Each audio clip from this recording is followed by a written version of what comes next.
Content warning. The following show contains a host that smokes like a Victorian train going through a tunnel, discussions of fictitious violence, and other ways that may make feel folks or that may that may make folks feel attacked, but I promise we're not attacking you. Sometimes we might just see you. Either way, viewer discretion is advised. You know, dude, I'll let that go because you're tired. Yeah, I am. I am. We've been out. Let's just start the show. All right, let's start the show.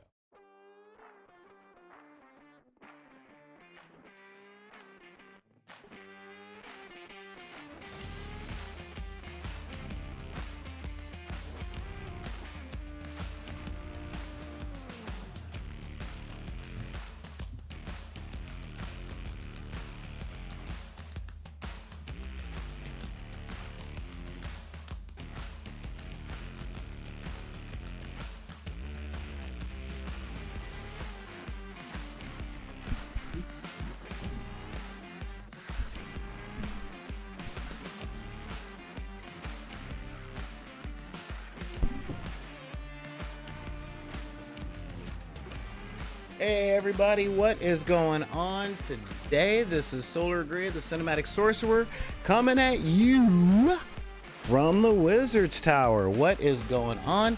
And welcome to the dark side of the room. Now, this is the show where we talk about gaming and gaming concepts, but not game theory because we're not part of Central Intelligence.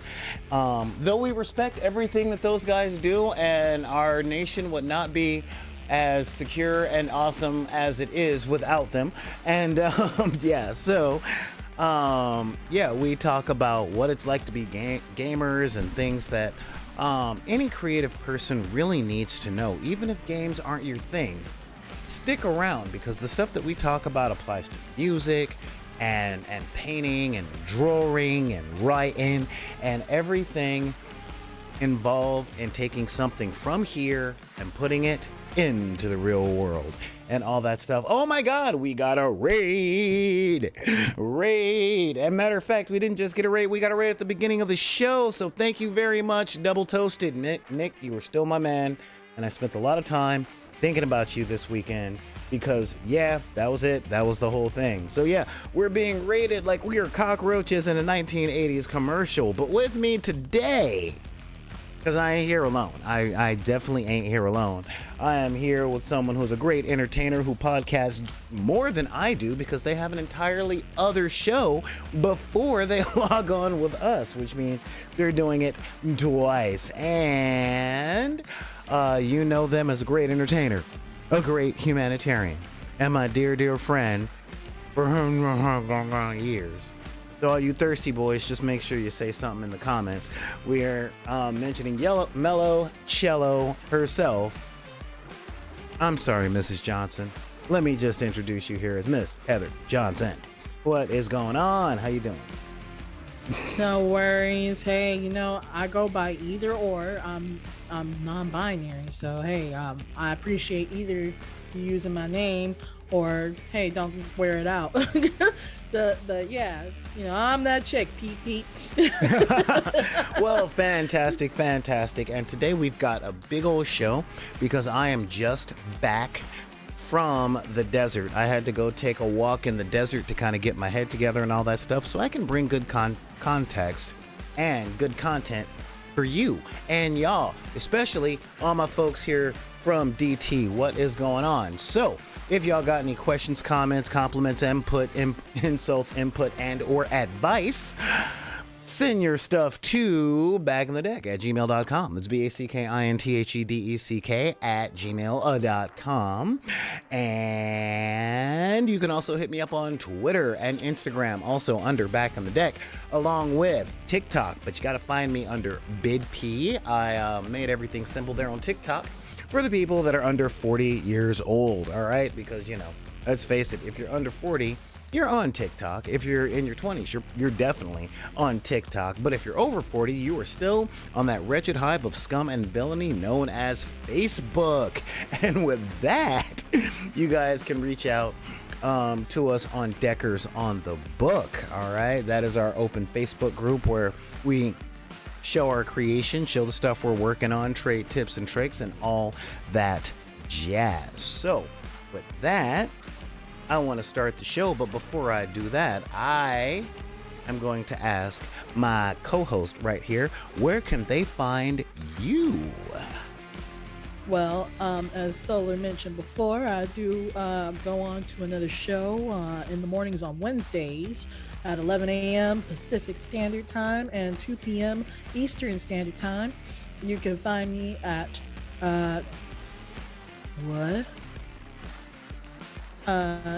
so you can find me over at twitch.tv/gamingfixlive, and that's GAMING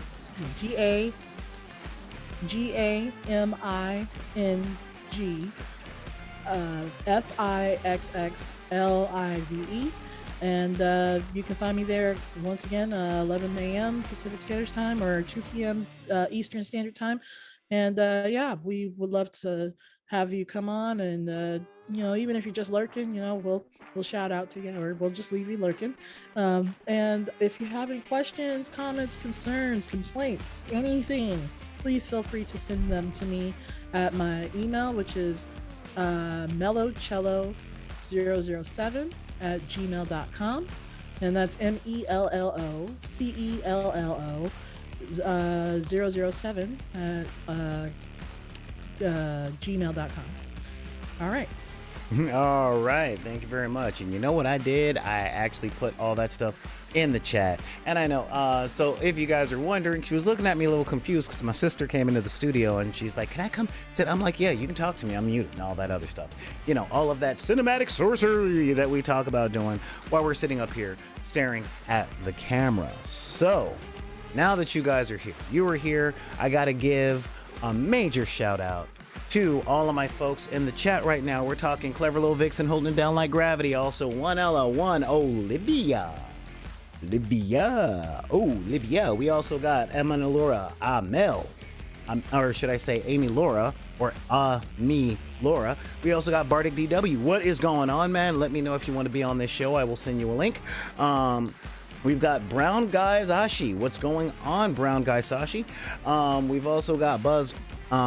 Let's see. Buzz League A, Call of Fortnite, Card, Thulu, Darrow, Drop Snacks, Amber Nats, Gray, Ghost, Griffin X. Let's see. We've got Kevin Games, Nethus. What's going on, man? You were going to be part of the conversation today because you were one of the subjects, and that is awesome. Kata, Lurks, Neon Arlecchino. Don't make me have to put you under your bridge because you've been doing so amazing. Ravenhawk, 47, Sketchcraft, Sundown, Tenshi, Genesis. Not to mention Tenshi Muyo. Actually, Tenshi Genesis is a much better Tenshi than Tenshi Muyo because he doesn't spend all of his time going, Kagome!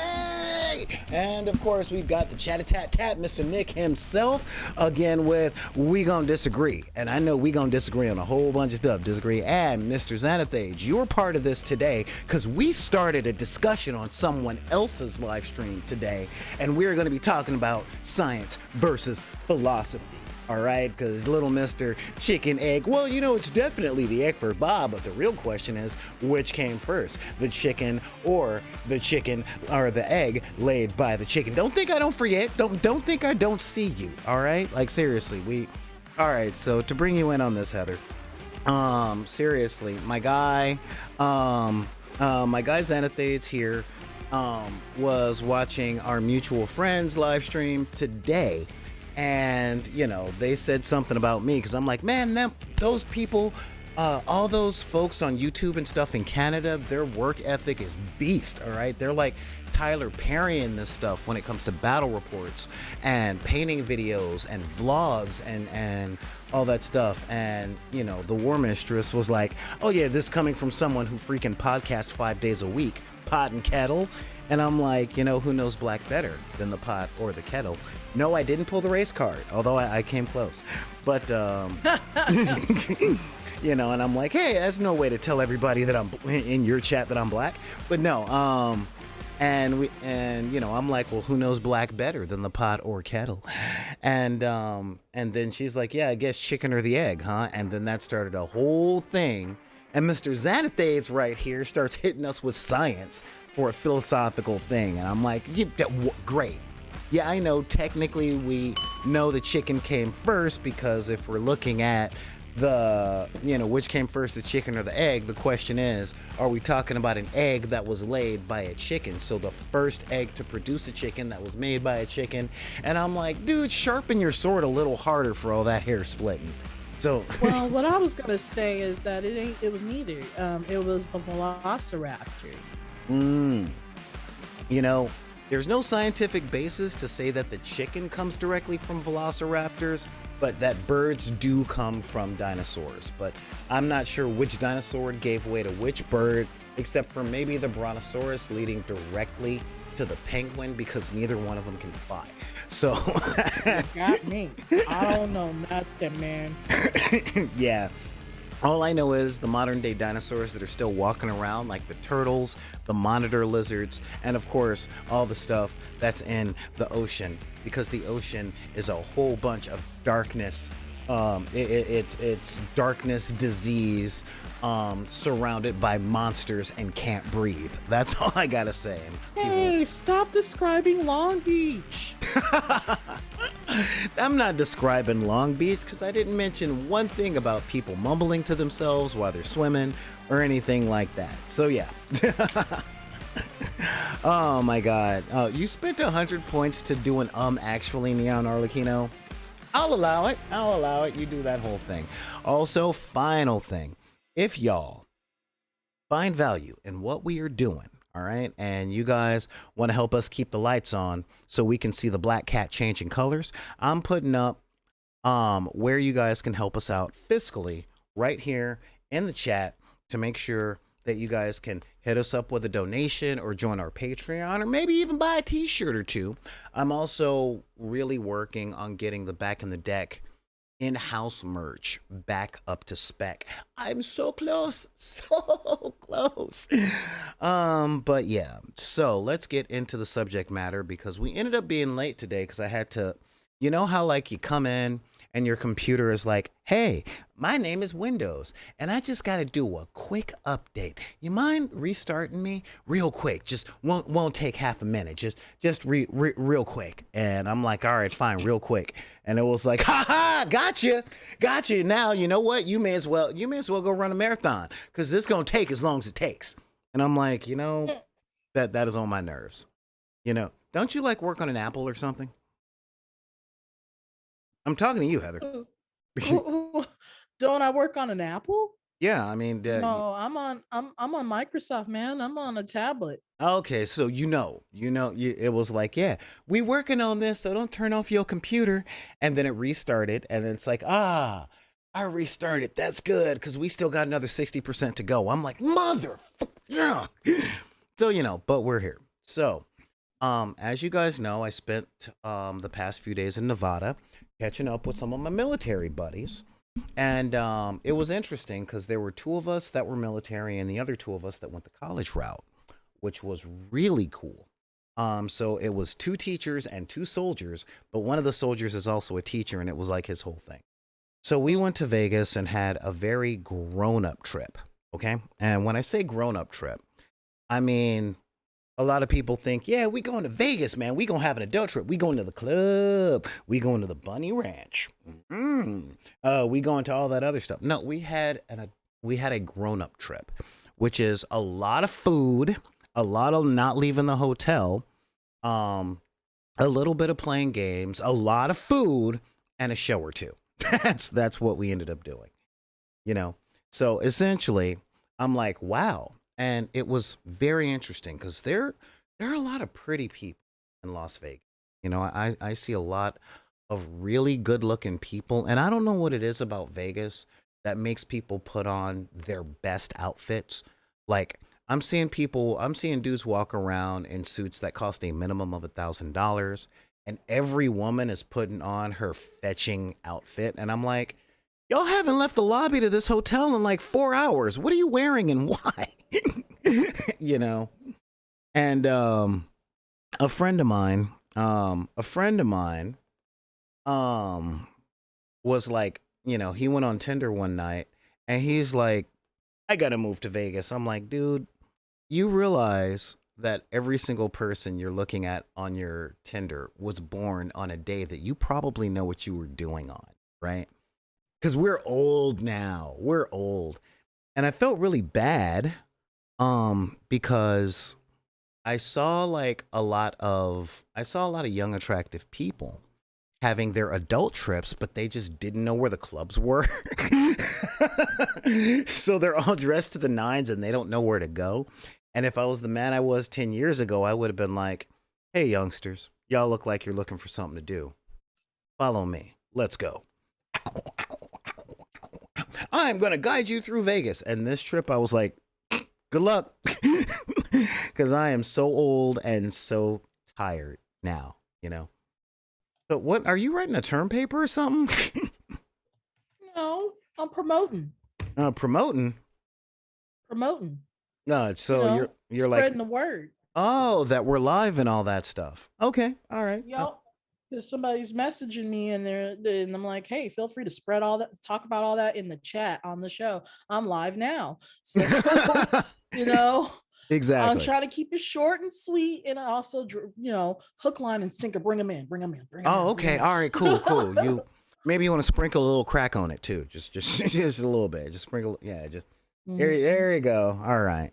So yeah. But y'all know I'm a gamer through and through, so I can't go nowhere without playing something. And I took the Dresden Files card game out there with me and taught my friends how to play, and we had a good time, and we lost because that's what you do with the Dresden Files card game.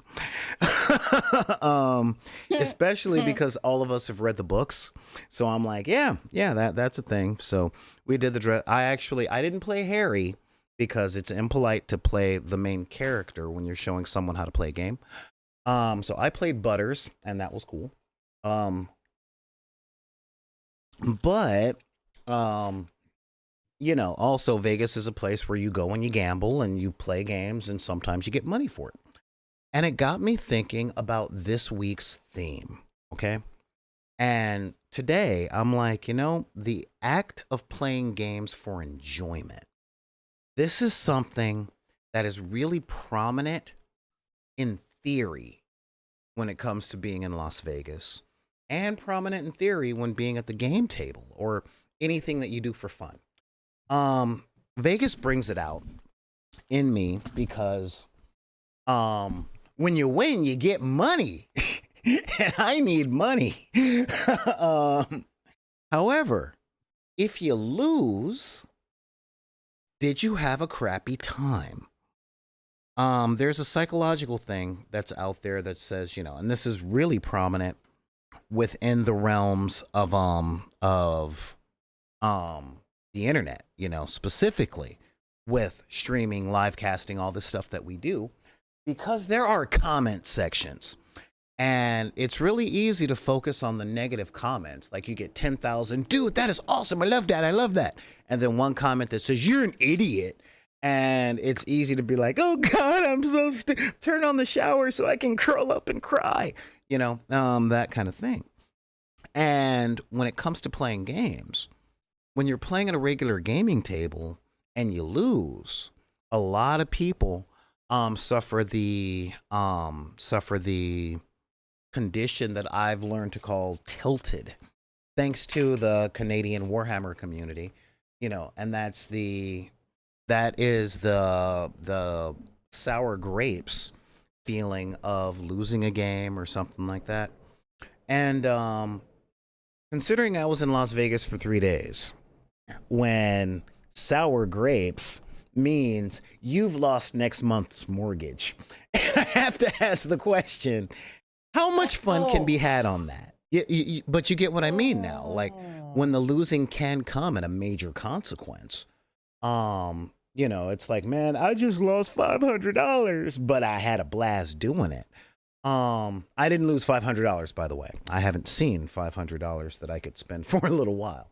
So, again, we spent most of our time eating and stuff, but I would hit the roulette table every once in a while. hoping to break even for the weekend.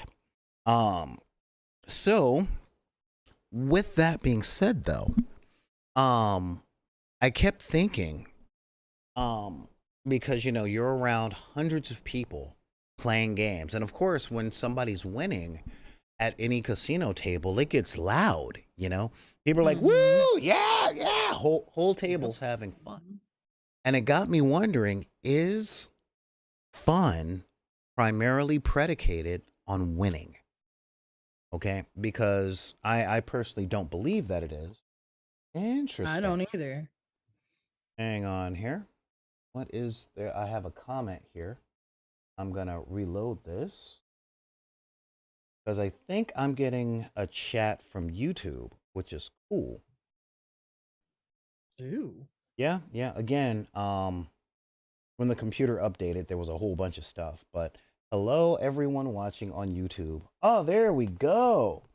Drea Royal Media. Yeah, I'm down to listen about the enjoyment of video games Bam, recently. baby, bam. Yeah. Yes, yes, All yes. right. I'm So sorry. yeah. I'm just Oh. excited because I know I brought that person Oh. in. Okay. All right. You did it. You did that. All right. Very cool. Very cool. Well, you know what? Yeah. Dre, bring your people. Um. Bring it. So let's see here. Some people can't take the L's, and I'm not competitive. Um. To be the top player to anything. I enjoy the fighting games with my family and homies in person. True, true. Real talk. I'm not competitive. I got out of video game. I was priced out of video games at the PlayStation. Okay, it just late '90s was rough. All right. But yeah, this stuff applies to video games just as well because again, we live in an age with a lot of online gaming and all that stuff, and so the predication of how do you have fun without getting tilted, okay, is winning predicated on having fun with something? And I thought, considering I was in Las Vegas, it can't be, because there aren't that many people that are dedicated to getting rich by gambling, so there's got to be something else. No, there's got to be something. So Saturday night, I woke up in the middle of the night and I got hit with a thunderbolt, and so I wrote this week's topics. I mean, that was real talk. Um, and so I sat up. Okay, sorry, I just got a text from one of the people in the stream going, "You good, man? You good? Are there tech issues? Like, why you late, bro? Why you late?" And I'm like, "Nah, I'm like, man, this is cool. I gotta take better care of my equipment now that people care." Uh, so yeah, so I'm like, okay, well, there are loads of different theories as to how to enjoy games. Now, there is the old saying of, it is not whether you win or lose, but how you play the game that is important. And I hate platitudes. Okay? I really, really, really do. I hate platitudes. I get their usefulness, but I also live in the 21st century and I live in California. And a platitude in Southern California is what someone does when they don't know what to say and they also don't know when to shut up and say, I don't know what to say to that. So they throw platitudes left and right. But I'm not throwing a platitude at you. It really is how you play the game. What is your incentive on playing? If you're only playing a game to win, that means your chances of having fun get reduced. Now, in 2013, Wizards of the Coast did a survey and a study through their customers when it came to how they're going to produce magic cards. And they came up with three categories of players, which are kind of the universal thing. And yeah, Dre, stick around for this. This is a big thing. Um, no, that's a platypus. Mm. What did they say about what's I going thought on a now? platitude was one of those guys that's like a beaver with a duck bill. I'm like, no, that's a platypus. No, Unless that's there's a unless a platitude is a person who cosplays as a platypus. But I don't know. I would think it would be like, a person that would have the attitude of a beaver with a duck build. So it's one of those things. Um, yeah, but yeah, it's a platitude. So, my mom would look at me and she'd be like, you best adjust your platitude. And I'm like, all right, mom, just, anyway. Um, all right, that was a joke for those of y'all with black parents. You know what I'm talking about.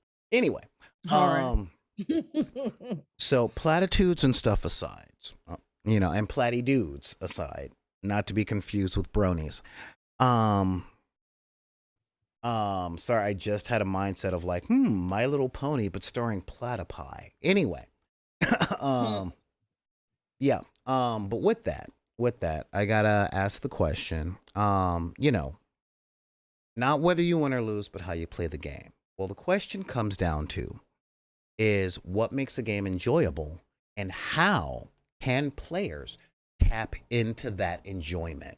And that is what we're talking about today. Okay? That is a really big thing. Um oh man, I've activated Neon Arlecchino. He's now gonna start naming the My Little Platypi. Okay, he's gonna start doing that. So there's gonna be like, a Twilight Sparkle Pie, that kind of thing. You already got a Pinkie Pie in here, yeah? Nothing. I'm not gonna say it because it's bad. Yeah, yeah. It's real No, bad. no, you've already built it up now. You gotta say it. You gotta say it. Yeah, that's No. Is that like a moon pie? Oh, it's like moon pie. Yeah, that's a My Little Platypus that's half filled with marshmallows. Mm, marshmallows. But not a marshmallow platypus. We just passed Easter. We've had strange enough candy. Um, Still trying to figure out who thought it was a good idea to make candy that actually is the size and the color of a baby chicken and say stick this in your mouth and eat it because it's yeah. You mean peeps? Yeah, exactly. Oh, I love me some peeps, but I can't have too many of them, otherwise it's nasty. I hate the And fact then that they crunch. they're not supposed to crunch. They're covered in that hard sugar. So That's if true. you bite down on them, they crunch. So I'm like, hey, I'm eating something that feels and looks like a baby chick. you know. And so yeah, it's a thing. That's just it's not good. Um, so yeah, as I said, what goes down to it, and then it got me thinking with all the games that I teach and all the different types of people that I've taught games to, you know, it really got me thinking about that since when I talk to you about gaming, I never talk to you about how to be a player. I just talk to you about the games.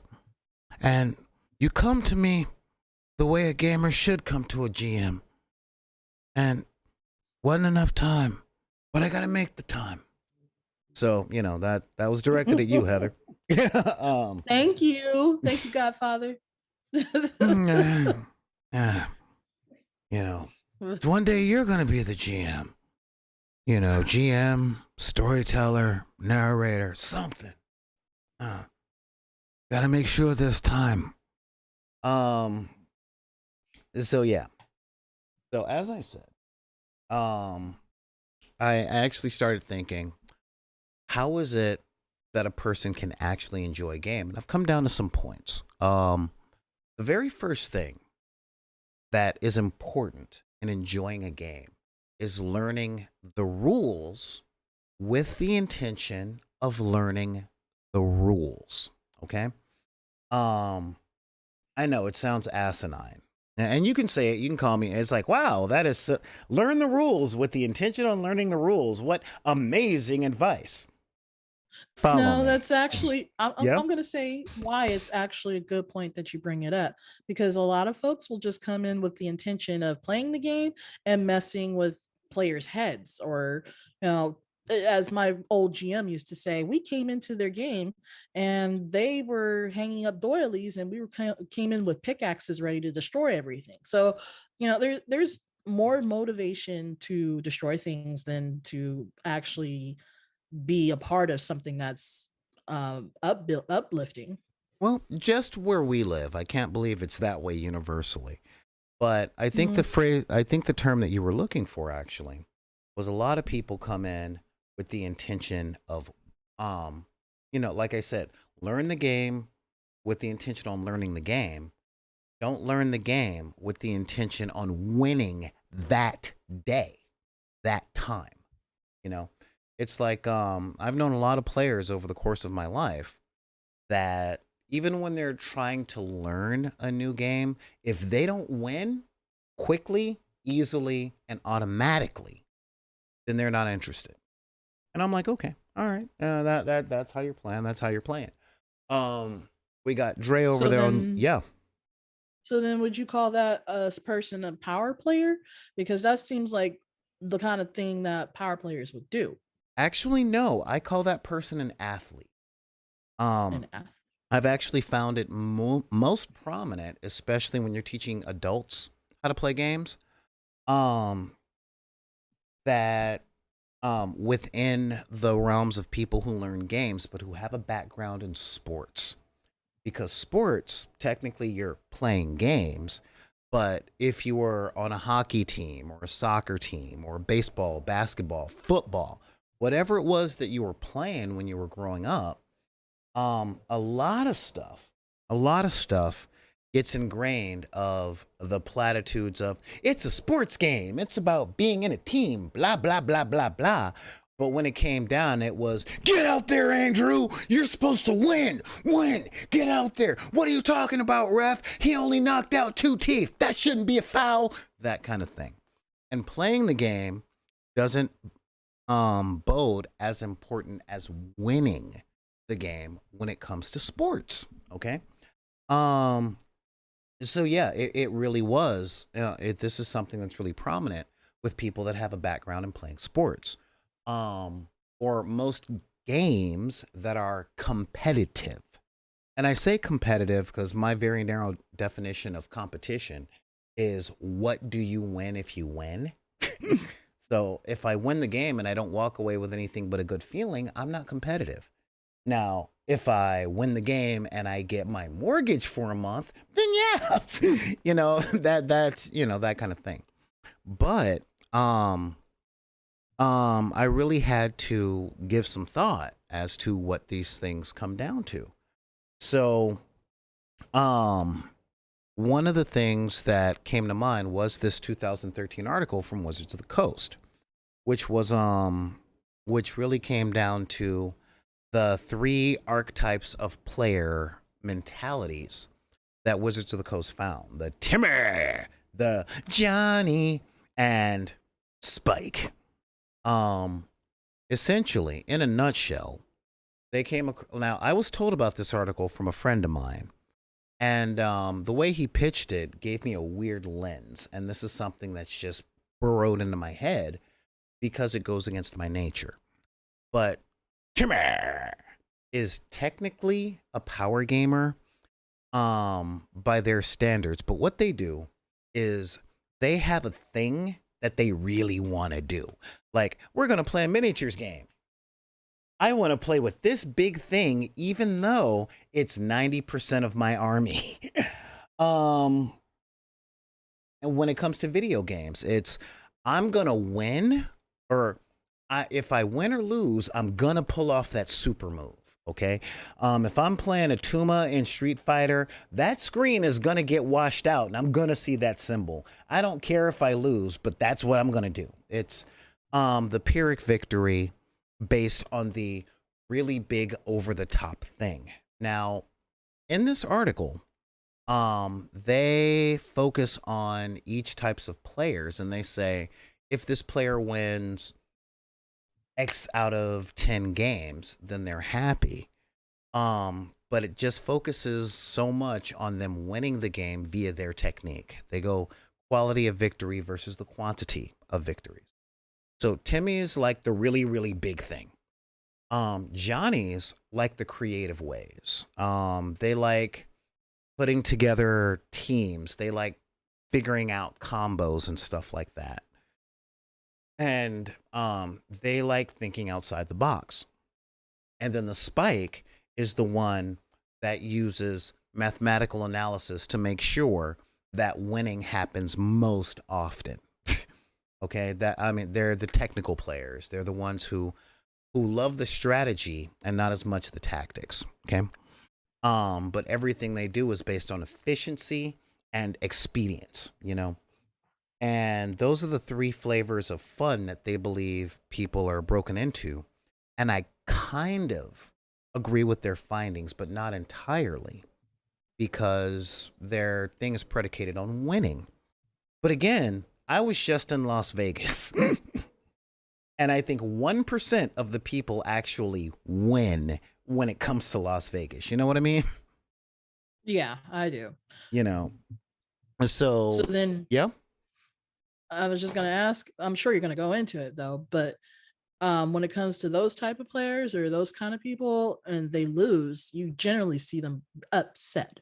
But when you come from a gaming table and or you're just playing cards with your friends or whatever, if you lose, it's not like you lost your shirt. You just had a game where you played with your friends and you lost, but you had fun most of the time.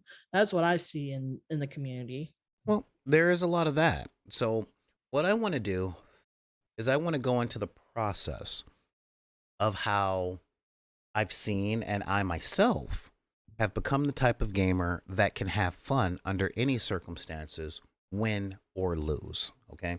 Because um, a lot of these archetypes between the Jimmy, the Johnny, and or the Spike, the Johnny, and the Timmy. Um, yeah. um, you're kind of right on that. Black and white, now in color. They say spikes are scary when they figure out how to make bad cards work to an advantage. However, that is much more of a Johnny thing as well. Um, so that is really that's kind of an overall thing. But learning the rules for the sake of learning the rules is one of the main ways. Now, I know it can be frustrating, especially in the 21st century, where everyone is awkward, everyone is afraid of being embarrassed, everyone's afraid of looking stupid, nobody wants to get clowned, and everybody's clowning all the time. I get it. um, so it's really difficult with that to go into something learning when the biggest part of learning is failure. Okay. And a lot of folks have this idea, as I talk about all the time, that they have to get everything right and perfect the first time if they're told once in passing, because that's how the world treats us. However, that ain't how the world really works. Okay. Some people need one on one instruction, other people need experiential stuff. I've been teaching my sister the rules to one page rules games and explaining it to her in the shortest of terms and easiest of definitions still fries her brain, but she gets it experientially when we're doing it. And doing it, she brings up questions and I show her how it works and she has fun with the whole thing. She's been like, "Yeah, let's play again. Oh God, I'm sick." Um you know, but the thing to making sure that enjoyment is there is definitely understanding what other than winning do people enjoy. Now, one of my techniques that I use when I'm teaching or I'm playing a game is and this kind of reflects to last week's thing, I find something to enjoy. Whether it's what's called a magnificent bastard play, which is somebody completely outplaying me, and then I go, "Oh, so no matter what happens now, you win. You magnificent bastard. Well played." Um, or if I find something wacky or something that makes me laugh, um, that hey, what's going on, Jay Barryu? A lady at LifeScan Place was playing your stream in her office. Well, thank you. Thank you so much, Jabaru. I think yeah, or is it Jayabaru? One of the two, but thank you. Thank you. Wow, LifeScan Place was playing my stream in her office. That is sweet. So yeah. So when it comes to that, I learn a lot of games. Okay. I learn a whole bunch of games. And I don't win very many games, to tell you the truth. In truth, because I come from the teaching school of of a good teacher with the techniques that I learned or the style that I learned. Haha, the thousand fist teaching technique, where all students are taught in ways to surpass their master one day. It is best for the art in iterations upon the theme. So when I do really well at teaching the rules to games, the people that I teach beat me more often than not. And when that happens, I'm like, I'm so proud of you. Yes, you have taught me, even when it's those moments of, I may have taught you everything you know, but I have not taught you everything I know. This is not even my final form. But not that I watched anime at any point in my life. Yeah, I did. I watched hours, hundreds of hours, thousands of hours of anime. Okay. Actually, I haven't been alive for thousands of hours, so I may have. Yes, I have. 1,000 hours is, yeah. Anyway, so with that being said, what are things that we can do to keep the game fun? Okay. When we play games, I don't know how it is in the rest of the country. I don't know how it is in the rest of the world, but I know here in Southern California, people like to keep secrets. And when I say they like to keep secrets, please don't feel attacked, just feel seen. And the secret that they keep is, I'm going to win this game. So they don't talk about their tactics because they're afraid that if they ask the question, that the person answering the question will figure out their strategy and then counter it before they can see whether or not it worked. And this comes from generations that failed us, i.e. bad teachers. Now, when I say bad teachers, I mean bad coaches, bad friends that taught us how to play games so that they could have somebody to play with, or more to the point, somebody they can beat, or horrible parents who loves to play games with their kids, but will not abide by their kids being better at them than better at anything than them. I know here in Southern California, I love Los Angeles. It is my city. Anthony Kiedis doesn't love Los Angeles as much as I do, but we do have a lot of toxic narcissists down here. I mean, I'm just being real. All right. So folks approach a lot of new things, specifically playing games and learning new things, with a guarded mentality of, am I being taught something, or am I just a punching bag so somebody can feel good about themselves? And that gets in the way of learning the rules, because part of the brain is trying to digest the rules of something complicated. I don't care if it's fighting moves in video games. I don't care if it's complicated rules like something like War Machine or Warhammer 40K. Don't care what it is. That takes a lot for the brain to absorb, especially if you don't come from a background of doing these things. It's part of being new. But another part of their energy is going to protecting themselves from bad actors and bad faith interactions, because y'all know I'm from the hood, and from the hood, we clown everybody on everything all the time. It gave me a complex. What's up, Heather? She's like, ooh, I got something to say. Well, yeah, I just was going to ask, what about, folks who only teach so much of the rules just so that that person can play against the other person, and then that person who got taught so much of the rules, they ended up getting shafted in the end. They didn't get, they didn't win, they didn't do any of that. Does that make for a bad game or a bad experience, you think? Well, it depends on the motivations of the teacher. Mm, Because again, as you know, I teach a lot of games. However, right. I learned a long time ago that the best way to make sure that a person learns nothing is to tell them everything at once up front. This is where a lot of gamers who have really, really, really good who have really long experience playing something can be so bad at teaching because they want to teach tactics and strategies along with the basics, but part of the basics, they'll teach someone a rule and then they'll teach someone what people do to circumvent that rule and then how to circumvent that rule without making sure that the student understands anything. And it's so much to pour into a new person's brain. I'm even having a hard time saying it out loud, you know? Um, and so, yeah, it really is a huge, huge thing.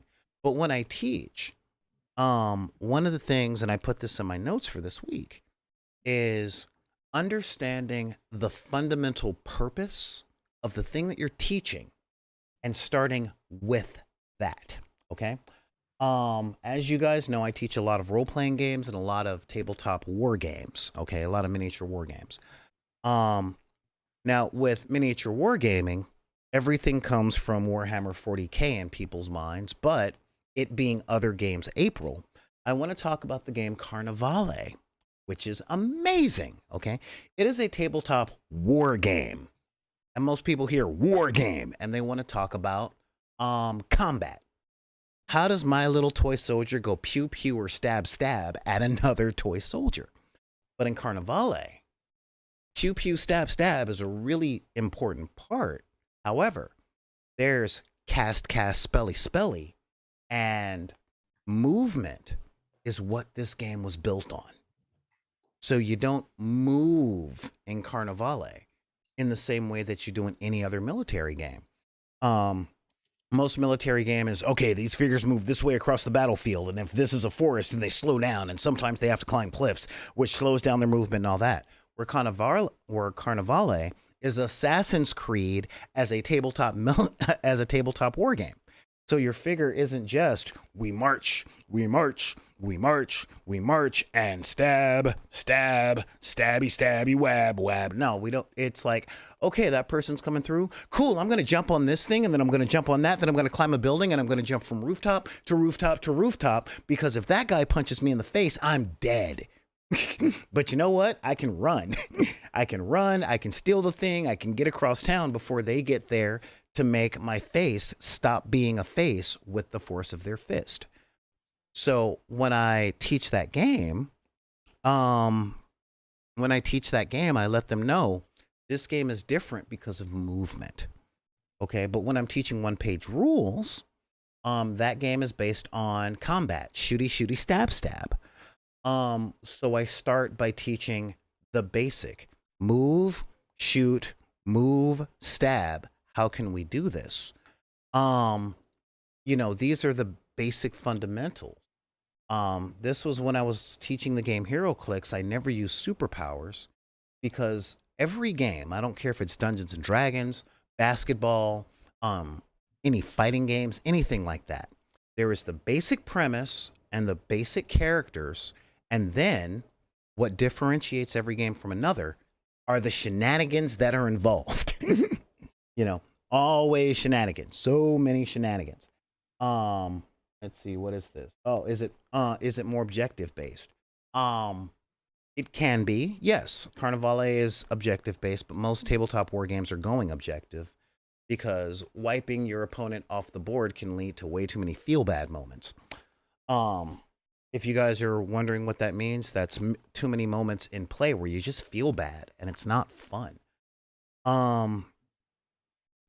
So essentially what I'm saying is a good teacher in the first game session doesn't teach everything all at once. They hold back a lot. What makes a person with a bad actor act badly is they base their play on something that A, they haven't taught the other person, and B, they don't plan on teaching that other person during that game. You know, it's kind of one of those things of yes.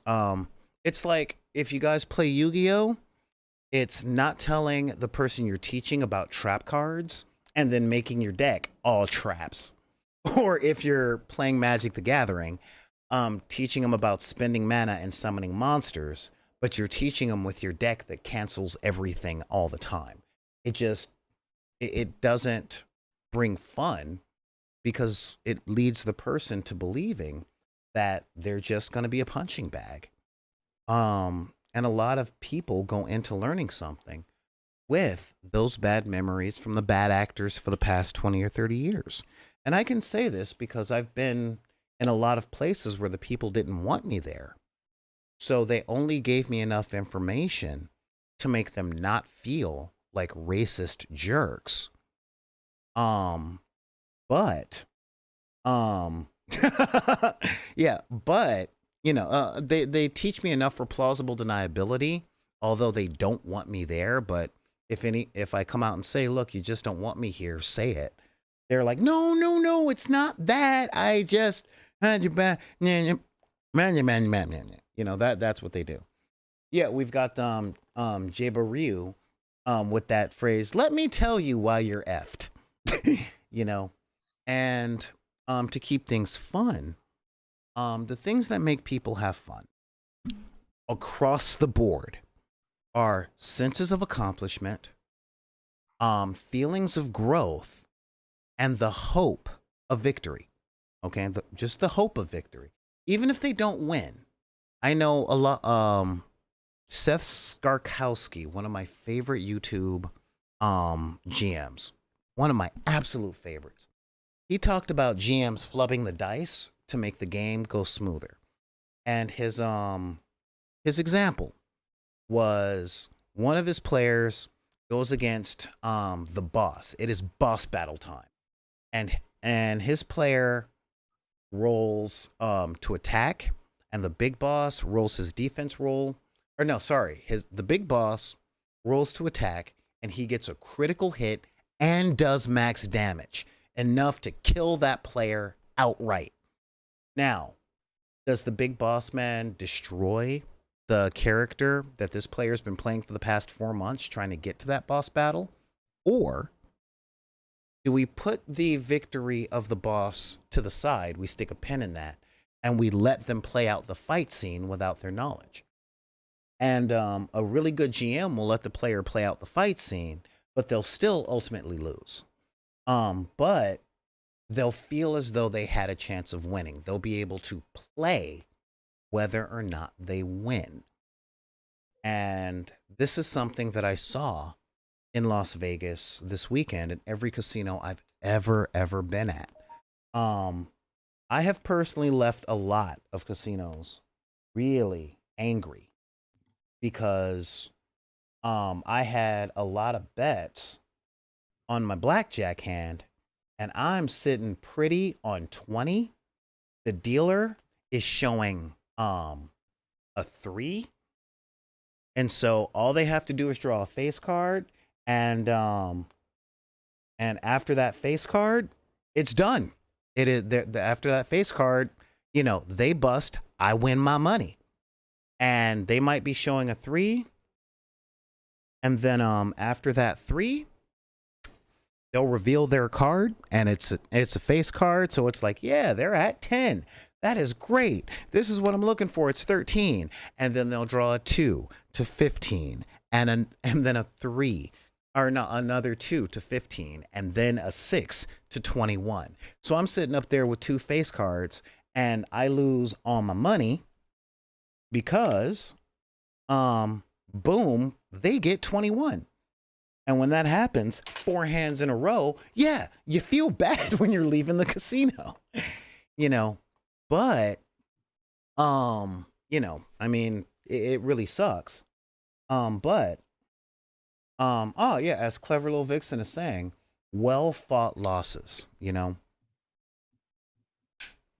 when it's back and forth and the winner snatches victory from the jaws of defeat at the very last possible moment, that in and of itself can make for good games, because every game experience is just like a movie or a book, in the sense of you were invited along this emotional journey, you know, and the emotional journey to get to where you're trying to get to, that's huge, Um, how many times have we been reading a book or watching a TV series, like Game of Thrones, and we have this amazing emotional journey, and then they just flub the landing?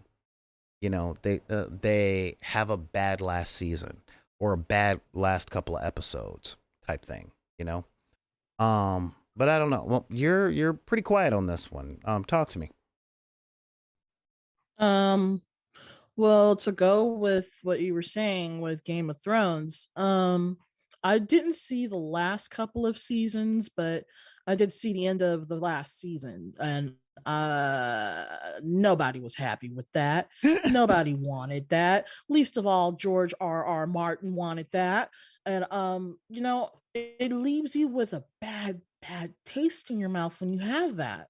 So how do you prevent that? Um, I'm glad you asked. Um, when you're writing, you lead to the conclusion that the plots have built up to. When you're playing games, you try and make the journey so good, with fair play. I watch playthroughs of Warhammer 40K. Okay, I do. I watch playthroughs because I hate the company, but the game, it's okay. All right. And I say it's okay. It's all right, But there is one channel that I watch all the time, okay? And it's called Play on Tabletop. Every single person on this channel that's playing 40K is, even if the game doesn't look fun, those people look like they're fun to play with. Um, they just recently added another staff member named Mubin. I can't pronounce his last name, so to avoid getting it wrong, I'm just going to keep calling him Mubin. His call sign is Damn It Mubin, and he is not a new player, but he's less skilled than everyone else. But he jokes. He talks about the game. He refers to things not under the premise of I'm going to do this, but this squad is going to do this. This character is going to do this. And my favorite person to watch on that show, and I love them all, is is Nick, Town Nick, because this dude roots for his opponent because he wants an awesome game experience. Every time they destroy a vehicle, he wants it to blow up, even if it's his, and he'll lose half of his army in that explosion. He just wants to see big space tank go boom. When he does what I do, where like I'm gonna move this figure, stomp, stomp, stomp, stomp. I'm gonna move this figure, and the plane comes in and goes, you know, and it feels like he's playing with toys. So when I play games, one of my best girlfriends, as in she's a girl and she's a friend, or woman friend because she's a woman and she's my friend, says, "Oh, you mean you play while you play? I don't work."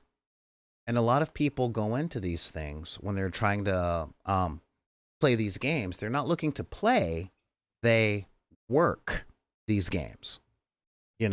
They're trying not to feel stupid or look stupid, but their criteria for looking stupid and feeling stupid is so broad that unless they have a completely domineering victory, they will feel bad about themselves or for themselves. They'll tie their identity to play. You get what I mean on that? Yeah, I do. Especially if they try to play a character that's themselves. And I was told a long time ago when my former gaming group that that's can be detrimental to your playing experience because you would die fast and it would make you feel good. It's like I inserted myself into this game and I'm dead. Oh no. Yeah, But exactly. yeah. I am dead. I am dead. No, wait. If I were dead, I wouldn't be screaming. Kind of thing. you know but yeah, and don't get me wrong, as a person who loses a lot of games, if there is that individual investment of personal ego, there's a lot in there. So how do we avoid these things? Well, um we can do the typical things of reminding ourselves it's just a game, it's just this, it's just that. But my methods and the ones that I try and teach We've got Xanathades going, an intrepid adventurer. I am not. Um, One of the things that I do is I think about the things that I do for fun, period, and I incorporate that to the table. Fact, I'm a whimsical dude. Okay. Um, my mentor went to Disneyland with me like 7 years ago, and he saw that I prance and I talk to children and I juggle, and I'm always, one of my favorite members of the Justice League is Plastic Man, who's a freaking absurdist, you know, and I'm a big fan of that. I'm a big fan of going, yeah, well, that was silly. So if I'm throwing dad jokes at the table, I'm not doing them to make you laugh. you know, I'm doing it to make me laugh because I think that's funny. Um, and I do these things because one, I try and make sure that my fun isn't based on someone else feeling bad. And second, I have found that that kind of fun is contagious to someone who hasn't built up an immunity with bitterness. Okay? If you're wondering what I mean, when somebody is just pounding me, okay, just I played a game of Magic against an old friend of mine, and her deck was based on destroying everything, not counter, destroy. And she had cards in her hand that destroyed lands, mana producing land. Yeah. So she That's won by not bad. letting me play. And That's not really fair. hmm? I don't think that's really fair. I've never What? okay, those kind of cards where you're talking about countering is like opposition or blue decks. Occasionally you can let something go off with a blue with somebody up you're up against with a blue deck, but most of the time your stuff is canceled out. So that's to say that you cannot play at all because you don't have any mana out on the field because it got destroyed. That's bad. Dude, a good name for this deck would have been Apocalypse, okay? But I named it Mm. Kick Solar in the Taint because that's what the deck did. you know? And I have another friend, his name is Travis, and this is very important because Travis loves playing milling decks, So he won by making you discard your library. And in the rules of Magic, if you have to draw a card and there isn't one there, you lose. So I created a deck that was 370 cards deep that I called Travis. But I didn't call it Travis. I called it Travis, you know, so that when Travis played a card, I'm like, fine, I'll discard the top 8 cards of my deck. Travis. Glad I got 200 left. That kind of thing. Yeah, you see, the fact that you just laughed at that right now is what made the play fun. Because I wasn't going to win, but I wasn't going to lose in a way that wasn't fun. Okay? And the other thing that I try and do as a game teacher is I try and make sure, well, as a game player, if my opponent isn't having fun, then I'll scoop or not table flip, but we'll stop the game and we'll start over. I have a very good friend, and he's a former football player. So he comes from the and he gets super mad when he wants to try something in a game and it doesn't work for any reason. Okay? Any. That's a real Johnny play there with Travis. Yeah, it's true. It's true. I'm very much a Johnny player who doesn't care about winning. Because I like doing the weird stuff and the Pyrrhic victories, or just the Pyrrhic plays. I did it, therefore I won. You like seeing the results of your hand. Hmm? I said you like seeing the results of your hand. Well, like I have a swarm deck that I called Mermaider, and it was based on tokens. So every time I did anything, I would put more mermaid tokens out there. And there was a card called Coat of Arms that that had the player choose a keyword, and all cards with that keyword got a +1/+1 for every other card or creature in play that had that key word. So I had 45 mermaids, and I chose the word mermaid. So all of my tokens and cards for my master stroke, I'm attacking you, was 45, 45 attack, 45 defense mermaid creatures that weren't unblockable but were very close. And I'm like, yes, and I named it after the the Death Clock song Mermaider. And and the best game I ever played with it was against a friend of mine who pulled out a white card that said, um, if if you are about to take damage, um, tap 2 white mana, and all damage that you would take will go to the attacker instead. So I was hitting him with 45 squared attack power, and then I'm rubber, you're glued me, and I'm like, I, well played. You know, I mean, it literally, I mean, seriously, you know. What else can you say to that? Yeah, exactly. You know, I mean, he literally snatched victory from that. Because I'm like, haha, and now hold your breath, swim in strain, smell the breath you can't escape, mermaider, mermaider. And he's like, hey guys, I gave you $1 if you go hit him. And they were like, mermaid, I want $1. Oh, and then they turned around and they hit me.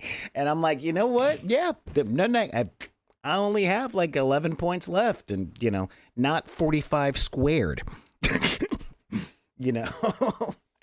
And yeah, and I laughed and he laughed and all that stuff. And again, I lost that game. But yeah, I mean, seriously, it was like the end of The Princess and the Frog when the spirits turned against Dr. Cavassier. You know? Oh yeah, Xanathades, it was a sand dollar. But I'm like, haha, all of my blue monsters are coming. And the white player was like, no, we will have peace unless you're determined for war, in which case it will all come back on you. Yay. You know? And I'm like, well, yeah, that's what that did. You know? Yeah, so I mean, I could call that play the Christopher Lambert for Mortal Kombat, because he was like, I don't think so. So Finish him. Yeah, I mean, seriously. You know, and it wasn't even mutually assured destruction. He just literally turned my whole deck against me for that attack. And fantastic. You know, it was amazing.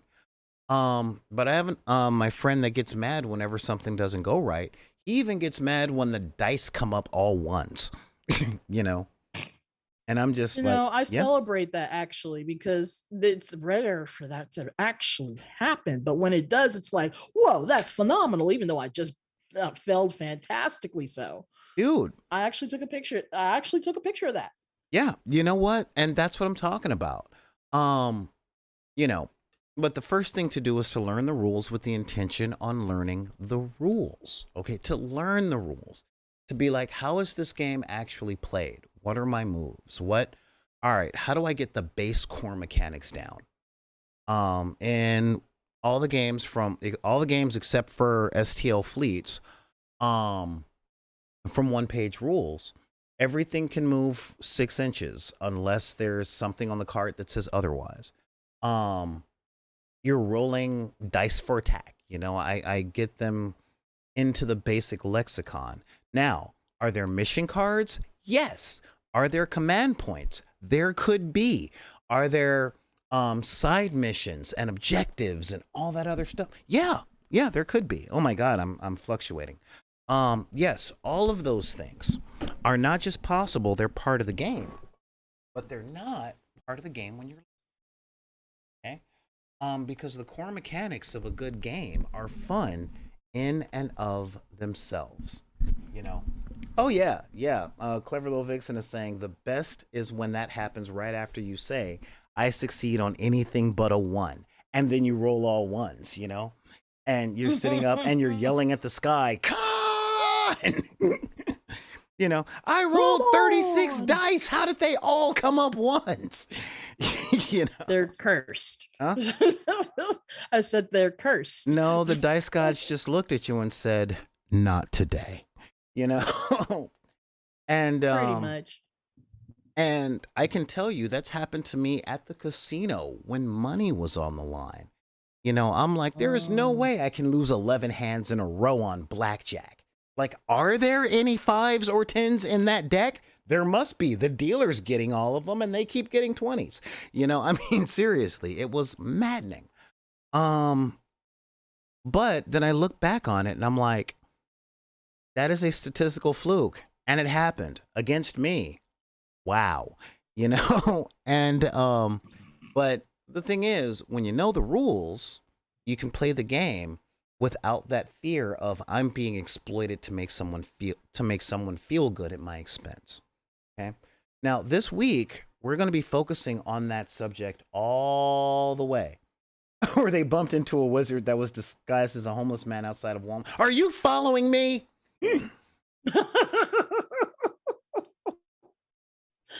oh my god.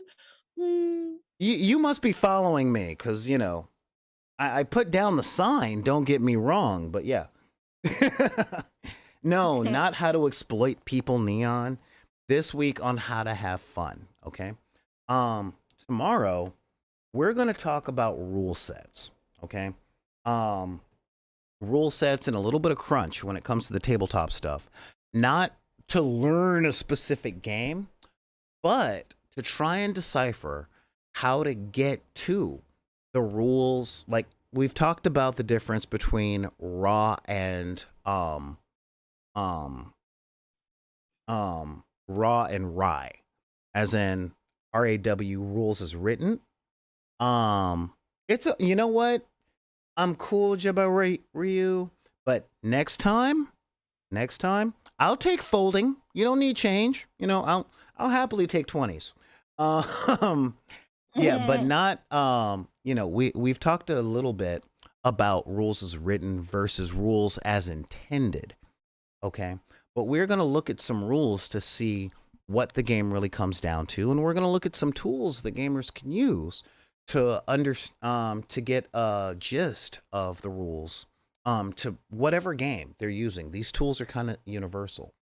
But again, like I wrote like 700 words um on this stuff Saturday night to Sunday morning. One of the reasons I'm so tired.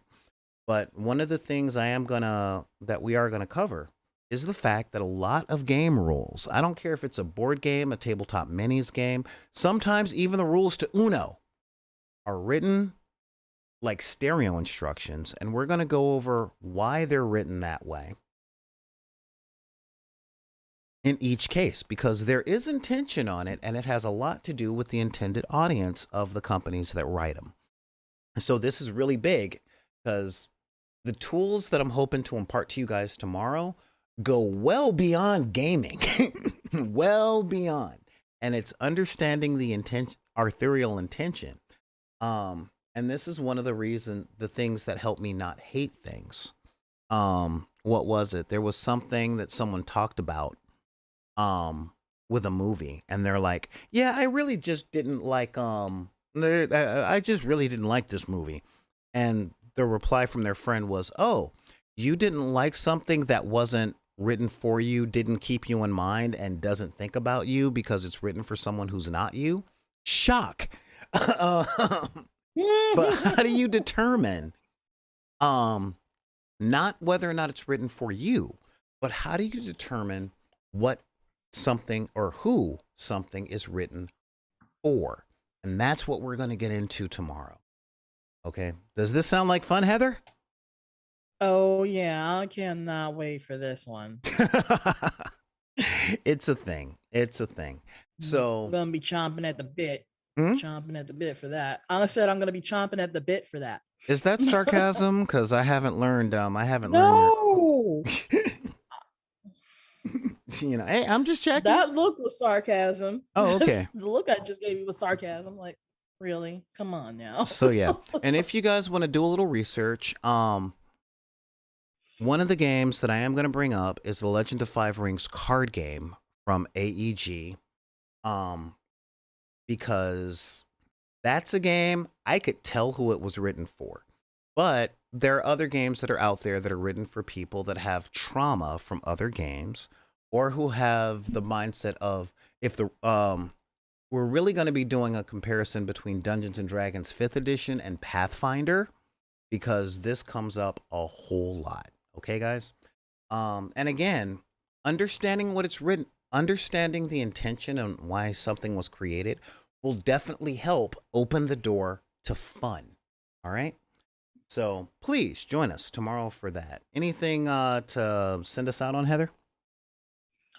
Yeah, we hope you have a great week and enjoy our show today as well as the rest of the week. And definitely want to remind you about Gaming Fix Live by letting you know you can catch us on Wednesdays at 11 a.m. Pacific Standard Time as well as 2 p.m. Eastern Standard Time. And we'll get into some great topics. We do How You Got Your Game On, which was started by Bobby Skullface. And we want to welcome you to the show as well as want to tell you if you have any comments, concerns, or complaints, or anything that you would like to address with myself, feel free to email me at mellowcello007@gmail.com. Awesome. And let's see, that's at mellowcello 007 at Gmail. All right, and yes, Jabaril, we do a lot. Essentially, we do all things for fun. Gaming, most gaming things for fun. I don't have a video game person here yet because oh man, I put a space in that. My mistake. Hang on. I'm gonna take that in, and then I'm gonna copy that, and then I'm gonna paste that there, and then I'm gonna remove. Oh no, it's not there. Okay, but I am gonna remove that. Yeah, we talk about all this stuff, and I help people learn games and all that stuff. So stick around, man. Definitely stick around. This is some fun stuff. And if you're wondering, yeah, I do give shout outs to all the people that inspire this channel, from Play on Tabletop to Wylock's Armories to Seth Skarkowski, to Eons of Battle to Goobertown Hobbies. We cover it all, which is why our following is so small, because people are like, I don't know what I'm tuning into, so no. So I'm just not going to tune in. But come on in and, stick around. Maybe you'll find something that works for you with whatever creative endeavor you're doing, be it games, music, writing, dancing, filmmaking. We cover it all because I have severe ADHD. So what? Hey, man, I know me. So, in case you were wondering and all of that jazz, you can hit me up at backinthedeck@gmail.com. That's BACKINTHEDECK@gmail.com. You can also hit us over at Twitter at Back in the Deck, also at symbol BACKINTHEDECK at Twitter. You can also hit us up on Instagram, same thing. But if you happen to be on the tickety-tockety tick-tick-tots, you can you can find us over at BidPy. That's at BIDPY. And of course, if you're like me and over 40, that means you're still on that wretched hive of scum and villainy known as Facebook. So you can join us on Deckers on the Book and join our group. Show us what you're making. Talk to us about what you're playing. Ask us questions. Hit us up with ideas that you're going through. I can't quite crack this. Anybody got any suggestions? Because we don't give advice, because that's the worst advice. But we do answer suggestions or offer suggestions and all of that stuff. But with that, I'm going to say, if anybody tells you that you can't like what you like because of the circumstances of your birth, be it race, religion, creed, gender identity, sexual orientation, disability, neurodivergency, or your budget, because we all know that the trailer park is never too far from the hood, you can tell those people to take those cards and put them back in the deck. This is Solar Gray, the Cinematic Sorcerer, along with my guest host, Heather or Mello, and thank you so much for having me on the show. I'm definitely always glad to be a part of it. You ain't got to thank me, man. At this point, I'm just like, okay, good, you here. Let's get to work. But we will see you guys next time. Yeah, and we will see you guys next time on the dark side of the room. All right. Thank you. Bye bye.